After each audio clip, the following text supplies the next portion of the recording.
Hi friends, good evening. ఈరోజు అక్షయ తృతీయ అండి.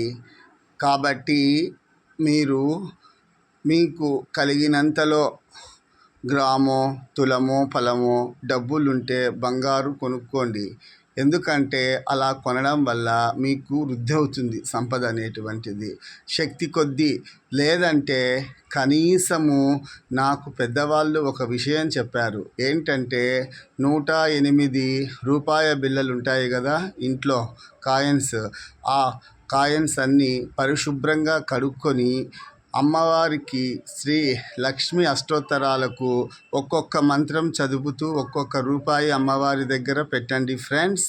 మీకు మంచి జరుగుతుంది. బాగా సంపదలు అనేటువంటివి వృద్ధి చెందుతాయి ఫ్రెండ్స్. ఇలా చేస్తే మీకు మంచిదని నేను చెప్తున్నాను. అదేవిధంగా ఈ అక్షయ తృతీయ నుంచి మీకు సంపదలు, ఆరోగ్యాలు, అష్టైశ్వర్యాలు, ఆ భగవంతుడు లక్ష్మీదేవి తల్లి అనుగ్రహం ఉండి మీరందరూ ఆరోగ్యవంతులుగా సిరి సంపదలతో వర్ధిల్లాలని నేను కోరుకుంటున్నాను ఫ్రెండ్స్. బాయ్, ఉంటాను.